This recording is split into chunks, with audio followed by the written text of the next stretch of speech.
Feel free to check out my TeePublic after the video, and support me on Patreon. Watch till the end of the video for more. This review was possible thanks to my wonderful patrons. If you'd like to show your support for this channel, then you can go do so on Patreon.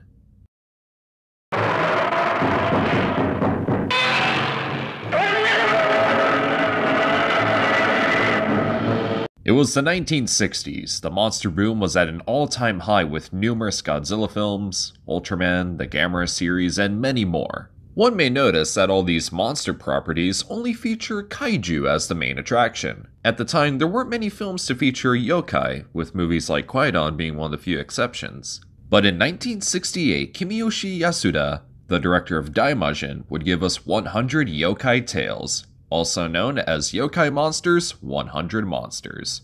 The first film in the Yokai Monsters trilogy. Japanese monster films had their start as warnings for mankind's hubris, but as the monster boom went on, there was a greater emphasis on storytelling and presentation. Look no further than Ultraman.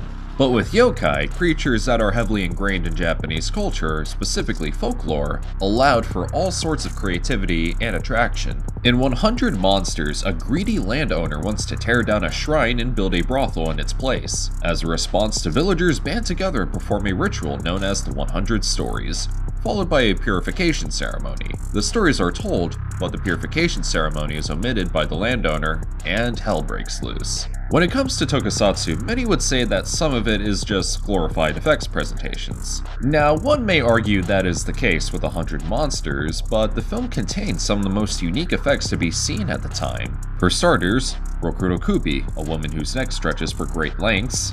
I wonder what dirty comments this video will get. There's Kaso Obake, a spirit of old umbrellas. I mean, hey, it perfectly conveys the oddity aspect of the film, so I'm not complaining. And there's also the horrifying Okubi, a giant face that brings nothing but an incredibly eerie atmosphere that truly makes you feel insignificant. It's pretty unsettling to look at, too. At the end of the movie, all the yokai get together and throw a parade, with dancing, sake, and everything. All the creature designs in 100 Monsters are very unique and stand out on their own. And it's all thanks to effects director Yoshiyuki Kuroda, who also worked on Lone Wolf and Cub, White Heaven and Hell, and The Invisible Swordsman. The only downside being is that you really don't get to see them together very often, but whenever they're on screen, it's always a treat to behold. Especially as the effects are executed very well, despite how little the Japanese film industry normally worked with at the time. Not to mention, the characters certainly add to the charm and style of the film. I also love how the scoring by Chume Watanabe has this lovely suspenseful tone to it, and it really makes the movie feel very lively. Now I am sure at this point you're pretty sold on this film, and you're interested in checking it out. Well, there are DVDs for the Yokai Monsters trilogy, but they're out of print. So your best bet is to view them through not very legal means. Like what I did. But you can definitely find yourself digital copies of these films on YouTube and whatnot. Overall, Yokai Monsters 100 Monsters is tons of fun, and I definitely recommend it to anyone interested in Tokusatsu and yokai in general. But you know it's also tons of fun?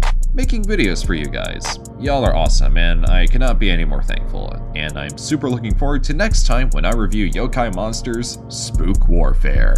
And if you'd like to join these wonderful people, then definitely consider supporting me on Patreon, where for a single $1 your name can appear at the end of every future upload.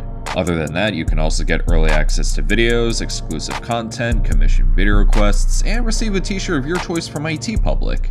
I also want to give a big special thank you to AJG for becoming a new patron. Hope you enjoyed the exclusive content. And once I reach enough patrons, I'll review the H-Man, the Secret of the Telegen, and the Human Vapor. So if that's something you like to see, then go support me on Patreon. Feel free to like, share, comment, subscribe, all that good stuff, and this is TitanGoji, signing off.